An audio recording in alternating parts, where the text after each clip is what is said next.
तो फ्रेंड्स दोपहर के 2 बज गए हैं, दिन निकल आया है क्योंकि इनका दिन तो 2 बजे ही निकलता है। चालू ओपी दिन निकलते ही सबसे पहले बालकनी में आती है, दिखाई दे रहा है, आंखें सूजी हुई हैं, दबा के नींद ली गई है। और जब से ये मौधा नाम का नशा करके आई है तब से तबीयत ऐसी हो रही है कि बस सो जाओ, कुछ मत करो, सुस्त रहो। और वैसे भी चालू ओपी चिंता किस बात की है, सारे काम तो बाकी सब करते हैं, यहाँ तक कि बच्चे का संभालने तक। तुम्हें क्या करना होता है, सिर्फ और सिर्फ एक कैमरा संभालना होता है। अब जो मालकिन ने फरमा दिया है वो ही सही है, गुलाम कहाँ अलग बोलेंगे। गुलाम ने भी फरमा दिया कि इतने थक कर आए हैं कि ऐसा लग रहा है कि 3-4 दिन तक बस सोते ही रहो, आराम कर लो। है भाई, मौधा में ऐसा क्या काम कर दिया था अपने दोस्त यारों से मिलने के अलावा, और इसने भी क्या कर लिया था वहां पे सिवाय मार्केट जाने के अलावा। कौन से वक्त का खाना बना दिया था, थक तो नहीं गई। ऐसे तो नहीं कि सास के सर में तेल वेल लगा दिया हो या उसके पैर वैर दबा दिए हो, ज्यादा थक गई हो। लेकिन वैसे भी इनका काम तो सोने से लेकर सोने तक चलता है, यानी थक जाओ, सो जाओ, फिर उठ जाओ, फिर थक जाओ। बाकी तो काम जो है ना गुलाम कर लेते हैं। एक लड़की है वो बिल्कुल नौकरानी बनी पड़ी है, एक उसकी माँ है वो भी दूसरी चाकरी बनी पड़ी है। अगर आपको देखना है कि वाकई में थकान क्या होती है तो देखो पिज्जा को देखो, जब वो रात को उसको घुमाने के लिए लेके गए हैं कि भाई ठीक है ड्राइव पे लेके जा रहे हैं, तो वो गाड़ी में सो गई। ऐसा तभी हो सकता है जब आप घूमने फिरने जाओ कि आप बहुत ज्यादा थक चुके हो तो आपको नींद आएगी। वो बताइए क्या नहीं करती, वो सारा दिन काम करती है। इसके आने से पहले ही इसके घर में उसने पेस्ट कंट्रोल करवा लिया। और भाई जब पेस्ट कंट्रोल होता है तो कितना काम फैलता है, कितनी साफ सफाई करनी पड़ती है, हर जगह साफ सफाई करनी पड़ती है। अदरवाइज उसकी स्मेल और वो जो ऑयल या समथिंग जो होते हैं वो उसके स्प्रे किए हुए वो भी दिखाई देते हैं और वो हार्मफुल भी होते हैं। पूरा का पूरा इसने घर साफ किया होगा, इसके अलमारियां वगैरह सब कुछ सही लगाई होगी, इसके पौधे वौधे पानी वानी दे के उनको सही तरीके से करा होगा, इस महारानी का बिस्तर लगाया होगा, इसके बच्चे का बिस्तर कमरा जो है वो भी बढ़िया सा किया होगा। और अगर कुछ टाइम बच गया होगा तो इतनी सारी चॉकलेट बना ली उसने इनके रेस्टोरेंट के लिए। और क्यों भूलते हो, उसने हाई टीवी तो बनाई थी, उसमें कुछ तो उसने बनाया होगा, सब कुछ तो बाहर से नहीं आया था। तो इसलिए इतना काम भैया, थकेगी नहीं तो क्या है। कॉलेज, स्कूल, कोचिंग, इस सब की क्या जरूरत है, ये सब बेकार की चीजें हैं। उसके दिमाग में ऐसा गोबर भर गया है कि उसको बस सिर्फ और सिर्फ चालू ओपी की खुशी चाहिए। चालू ओपी अगर कह दे कि हाँ ये तो बहुत अच्छा किया इसने, वैसे कुछ ना दे क्योंकि देती भी नहीं है वो, बस उसके लिए इतना ही काफी है कि चालू ओपी ने तारीफ कर दी, वाह अब तो मैं उसकी पक्की पहले नंबर की नौकरानी हूँ। ऑफेंड होने वाले बिल्कुल भी ये कहने की जरूरत नहीं है कि बहन है, क्योंकि बहन के साथ में इस तरह का व्यवहार नहीं किया जाता। और भाई क्या कहें इस पागल सी लड़की को, सुबह उठकर आइए आप उसकी हालत देख लो, उसके बाल बिल्कुल बिखरे हुए हैं और उठने के बाद में तय बना रही है, जो कपड़े जो सोए हैं यानी रजाई गद्दे जो है उनकी तय बना रही है। भाई उसको चिंता हो रही है, घर का सामान लाना है, घर का सामान खत्म हो गया है, अब ये वाला चार्ज भी अब इसने ले लिया है। मतलब जिस चीज की उम्मीद जो चालू ओपी से करनी चाहिए थी कि घर में सामान है या नहीं है और क्या आना है और क्या नहीं आना है, इस बात की फिक्र कौन कर रही है, एक लड़की कर रही है जो 18-19 साल की है। भाई क्या बना दिया इस लड़की को, इसका पूरा स्वास्थ्य खराब करके रख दिया, इसकी पढ़ाई तहस नहस कर दी, आज की डेट में इसका ब्रेन वॉश करके इसको ऐसा बना दिया है कि ये एक अच्छी काम वाली बनने की कोशिश करती है। ना इसकी माँ को चिंता है ना किसी और को चिंता है।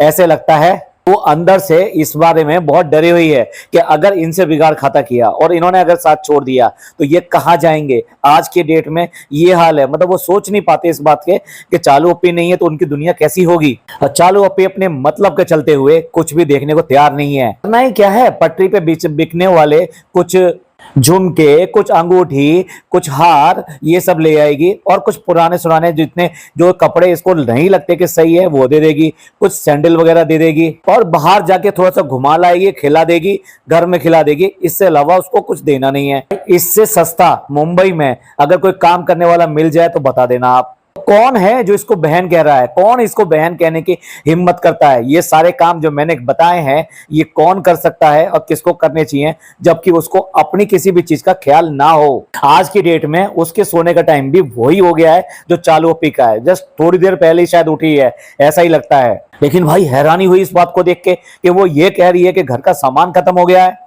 और ये क्या ड्रामा है कि कढ़ाई लेके आनी है, क्योंकि कढ़ाई में कम तेल में उसे खाना बनाना है। कौन सा खाना बनाना है, टाइटिंग वाला बनाना है, जो बस मौसम की तरह। अभी कुछ मौसम भी बहुत जल्दी बदलता नहीं है जितनी जल्दी इनके यहाँ पे ये फैशन बदल जाता है। कुछ दुकानों पे लिखा रहता है फैशन के जमाने में गारंटी की उम्मीद ना करें। मतलब इतनी तेजी से फैशन बदल रहा है कि उसकी गारंटी, सामान की गारंटी वो देने को तैयार नहीं है। ऐसा ही इनके घर में इतनी तेजी से मौसम बदलता है कि ये जो बोलते हैं उसकी कोई गारंटी नहीं है। जो भी इन्होंने बोला कि हम डाइटिंग करेंगे, अब हम जिम जाएंगे, अब हम योगा करेंगे, कितनी कितनी सारी बातें कही गई हैं, लेकिन पूरी हुई हैं क्या? नान ने तो मजाक में कह ही दिया था कि ये पहला दिन भी है जिम का और ये आखिरी दिन भी है। और भाई कितना बुरा लगा था इसको, कितना बुरा लगा था, लेकिन हुआ तो वही। अब आप देखिए उसके पास में हाई टी के पैसे हैं, यानी कि मैं बात कर रहा हूं पिज्जा की। पिज्जा के पास में हाई टी के पैसे हैं, इसके घर को संगवाने के पैसे हैं, इसके घर में जो पेस्ट कंट्रोल हुआ है उसके पैसे हैं, लेकिन उसके पास में एक कढ़ाई लाने के पैसे नहीं है। जो मतलब छोटी सी कढ़ाई आएगी,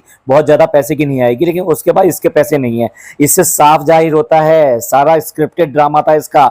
जो इसने जो भी घर के अंदर करवाया, साफ सफाई करवाई और साथ साथ ये हाई टी करवाई, ये सारा इसी का ड्रामा था। कोई वेलकम नहीं था, कोई स्वागत नहीं था, किसी ने कोई स्वागत नहीं किया। और ये नौटंकी है इस बेशरम की। देखो कितनी जल्दी पाला बदला जाता है। अभी तक जब ये नहीं थी चालू, अपनी यहाँ पे नहीं थी और 10-12 दिन यहाँ से बाहर थी, मैडम ने इसके लिए कुछ काम करना शुरू किया, पिज्जा के लिए काम करना शुरू किया कि चलो इसको हम डॉक्टर के दिखा लाते हैं, इसको और डॉक्टर ने उसकी हेल्थ को लेके डेफिनेटली वार्न किया है कि अगर अब इसने डाइटिंग नहीं करी तो इसका बहुत बुरा हाल हो जाएगा, कि इसको वापस लौट के आने में बहुत दिक्कत होगी और फिर सिर्फ और सिर्फ सर्जरी के अलावा और कोई तरीका नहीं रह जाएगा जिससे कि ये अपना वेट कम कर सके। तो भाई मैडम कहें और ये ना करे, ऐसा तो हो ही नहीं सकता। तो इसने अपने डाइटिंग के सारे प्लान बना लिए, डाइटिंग की खाना वाना ये सब शुरू कर दिया, लेकिन अब कोई बात नहीं है। अब आगे चालू अपी, फिक्र करने की कोई बात नहीं है, बिल्कुल भी टेंशन लेने की बात नहीं है। अब चालू अपी आ गई हैं, अब चालू अपी सब कुछ ठीक कर देंगी। तो मैं इस बात पर जोर देना चाहता हूं कि अगर पिज़्ज़ा को इस बात की प्रॉब्लम हो रही थी कि उसके पास कढ़ाई नहीं है जिसकी वजह से वो लो फैट ऑयल में अपनी डाइटिंग वाला खाना बना सके, तो क्या ये बात अपनी भाभी से नहीं कह सकती थी? इसी बात से पता चलता है कितनी जल्दी ये पाले बदलते हैं। अब चालू अपी आ गई है तो चालू अपी करेगी। भाई कोई भी सामान, कोई भी काम, कोई भी चीज बिना चालू अपी की मर्जी हो जाए, ना ना ना ना, ऐसा तो हो ही नहीं सकता। अगर आप इस पूरे व्लॉग में देखें तो टोटल इंस्ट्रक्शंस जो दी गई हैं वो चालू अपी की तरफ से दी गई हैं। पूरी हर चीज की इंस्ट्रक्शन, ये करना है, वो करना है, ऐसा करना है, वैसा करना है। यहां तक कि मूंगफली खाने का उसके पास टाइम नहीं है। बेचारी इतनी बिजी है, इतनी ज्यादा उसकी तबीयत खराब है कि मूंगफली भी खुद नहीं खा सकती, वो भी माँ इसको छील कर खिला दे। सोच लो, और ऐसी लेडी अपने आप को ये बताएगी कि उसकी प्रेगनेंसी जर्नी कैसी थी और आपको उससे सीखने को मिलेगा। मैं तो चेतावनी दे रहा हूं, वार्न कर रहा हूं कि जो भी इसकी प्रेगनेंसी जर्नी को कॉपी करने की कोशिश करेगा उसका हाल बिल्कुल भी ठीक होने वाला नहीं है। उसका अपने घर में भविष्य बिल्कुल भी ठीक नहीं है, क्योंकि भाई उसके घर में डॉटर खाला, उसके घर में पिज्जा, उसके घर में अम्मी, उसके घर में नान, उसके घर में उसका हस्बैंड, इस तरह के लोग नहीं होंगे। ये एक वैधानिक चेतावनी है, एक वार्निंग है, स्टैट्यूटरी वार्निंग है आपके लिए कि पहले इन सब का इंतजाम कर लेना, उसके बाद में जो ये प्रेगनेंसी में इसने किया है वही सब करने की कोशिश करना, वरना आपके लिए ये बहुत बुरा होने वाला है। अच्छा, अब एक और चीज नोट कीजिए, चालू ने ये दिखाया कि मेरी तबीयत खराब है, मुझे प्रॉब्लम है और मैं अब दोबारा से लेटने जा रही हूँ, सोने जा रही हूँ, क्योंकि घर में कुछ नहीं हो रहा है, घर भी पूरा सुस्त है। उसी समय ये आके कहता है फनी कि भाई मैं आ जा रहा हूँ अपने दोस्त से मिलने जो मौदा से आया है, और उसका कंपनसेशन ये है कि रात को वो लॉन्ग ड्राइव पे लेकर जाएगा इनको। वहीं पे फनी को ताना मारती है कि आज सूरज, चांद और धरती कहां से निकले हैं। भैया सबसे पहले तो इस नई बनी हुई माँ को पढ़ने भेज दो, नहीं तो अपने बच्चे को पता नहीं क्या क्या सिखाएगी। सूरज चांद जो चाचू और मामू हैं और वो तुम्हारे जो रोज मिलने के लिए आते हैं, पता नहीं क्या क्या सिखाएगी। कि ताने की बात सुनने के बाद में फनी ने इसको मनाने की कोशिश करी, क्योंकि उसे भी पता है कि इसकी जो सुस्ती है ना, ये वहां से जो आ रही है, और ये जो इसकी सुस्ती नहीं है, ये इसकी खुजली है। ये खुजली क्या है कि मौदा से तो आ गई, अब इसको बाहर निकलना है, अब इसे मॉल जाना है, इसे घूमने जाना है, ये सब करना है, तो उसके लिए इसे जो है अपनी खुजली के लिए इसे बाहर जाना है। तो उसे अच्छी तरह पता है कि इसको कैसे खुश किया जा सकता है, तो इसलिए उसने ये सब बात कही कि भाई ठीक है आज मैं तुम्हें ड्राइव पे लेके जाऊंगा। पर भाई वो मानने को तैयार नहीं, और यहीं पे उसने कट लगाया। क्या आपस में बातचीत हुई, बिल्कुल साफ दिखाई दे रहा है आपस में क्या बातचीत हुई। इसने उसे मनाने के लिए नीचे झुका है, और आप समझ लो इसने झुक के क्या किया होगा, आप समझदार हैं। क्योंकि कैमरा तो डब्बा के हाथ में था, तो कैमरा ऑन था, तो वो सिर्फ इसके ऊपर से उठता हुआ दिखाई दिया है। इन बेशर्मों को ये भी नहीं पता कि ये फैमिली व्लॉग है, इसमें क्या दिखा रहे हैं और किस तरह की बातें कर रहे हैं। अरे तुम्हारी रूठने मनाने वाली जो जो कहानियां हैं और ये चुम्मा चाटी वाली जो कहानियां हैं, ये व्लॉग से बाहर ही रखा करो। ये आज की डेट में व्यूज इतने गिर गए हैं कि इन सब चीजों का सहारा लिया जा रहा है। भाई मुझे कहना नहीं चाहिए जिस तरह से ये फीडिंग के लिए जो जो हरकतें करती है, क्योंकि मैं उस बारे में ज्यादा बोलना नहीं चाहता, लेकिन दिखाई सब देता है। इसको कोई शर्म नहीं है फीडिंग के लिए कि फीडिंग कैसे करानी चाहिए, किस तरह से ढक के करानी चाहिए। ये सब चीजें व्लॉग में दिखाना जरूरी नहीं है। मैडम अपनी पूरी जर्नी में एक या दो बार ही ऐसा दिखाई दिया है कि जो वो फीडिंग करती हुई दिखाई दी, अदरवाइज उन्होंने बातें तो बहुत करी हैं, निप्पल और पता नहीं कहा कि उन्होंने भी कोई कसर नहीं छोड़ी है, लेकिन कम से कम इस तरह से फीडिंग का जिस तरह से ये दिखा रही है ऐसा उन्होंने बिल्कुल भी नहीं दिखाया, बेशर्मों की तरह। ये बताओ तुम दोनों के दोनों कहते हो हमें पापा से बात करने में शर्म आती है, हमें जो है अपने ससुर को ये बताते हो शर्म होती है कि भी ये प्रेग्नेंट हैं और इनके कोई मेहमान आने वाला है। तो इशारे से बता दिया होता कि पड़ोसी का मेहमान आने वाला है। इतना शर्मा के क्यों दिखा रहे थे? नहीं हमें तो बहुत शर्म आती है, पर इन चीजों में शर्म बिल्कुल भी नहीं आती। वो चाहे फीडिंग की बातें दिखानी हो जो साफ दिख जाता है, कभी शीशे में दिख जाता है, कभी पीछे बैठे हुए दिख जाता है, और खास तौर से कपड़ों से दिख जाता है। और अब ये वाला सीन जो रूठने मनाने का था, जिसमें उसको मनाने के लिए इसने ये किया, मैं तुझे प्यार नहीं करता क्या? मैं प्यार करता हूँ, मैं तुम्हें बहुत प्यार करता हूँ, और तुम मेरे बच्चे को संभाल लियो। बच्चे को संभालना जो कितना मुश्किल काम है, मैं इस बात की बहुत बहुत बहुत ज्यादा इज्जत करता हूँ। तुम चाहे 400 किलो की भी हो जाए, मैं तब भी तुम्हें प्यार करूंगा। और मैं यही तो चाहता हूं कि तुम बिल्कुल हाथ पैर कुछ ना हिलाओ और बिल्कुल बिल्कुल जो मैं कहूं वही करो, और तुम्हें करने के लिए कुछ रहे ना, और तुम्हें मुझे से ही कहना पड़े हर चीज के लिए। भाई फिर दिखाऊंगा मैं क्या हूं, मैंने क्या क्या अपने दोस्तों से वायदे किए हैं वो तब दिखाऊंगा।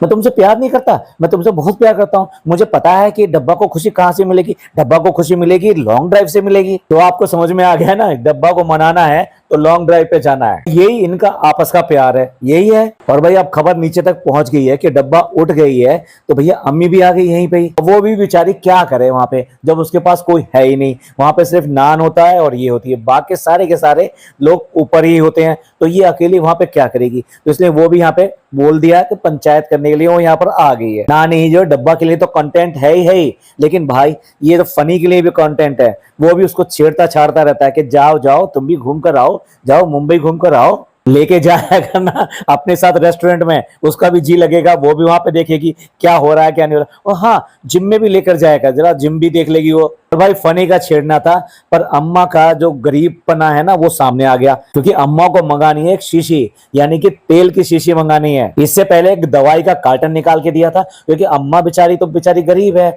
उसके पास तो कुछ है ही नहीं। उसके पास देने के लिए सिर्फ 1000 रुपए हैं थे, जो उसने ज़ारा और उसकी माँ को दे दिए ट्रेन के अंदर। तो आप लगा लीजिए, ये 500-500 रुपए ऐसी बांट रही है, 1000 रुपए बांट रही है, लेकिन अपनी दवाई, कोल्ड ड्रिंक और वो क्या पीती है माजा, और साथ साथ तेल, इन सब चीजों के लिए, छोटी छोटी चीजों के लिए पैसे नहीं है। सोच के देखिए, ये जो अभी इसके पास पैसे निकल रहे हैं, और जब ये डब्बा के घर भी आई थी पैसे देने के लिए, तो वो पैसे आए कहां से थे? वो पैसे इसके बेटों ने ही दिए थे, जिनको ये इतना बुरा बना रही है। कितनी ज्यादा पलटू है कि जैसे डब्बा ने सीटी मारी, फटाफट इसने पाला बदल लिया। तो वो मामू के घर में आराम से रह रही थी, और एक दिन नहीं काफी टाइम से रह रही थी, 3-4 महीने से रह रही थी। और ये वाला जो कमरा दिखाया जिसके ऊपर इसको, डब्बा को, इन सबको इतनी ज्यादा सुननी पड़ी और इतनी ज्यादा ट्रोलिंग हुई, ये कमरा बिल्कुल बंद पड़ा था और सीलन से भरा हुआ था।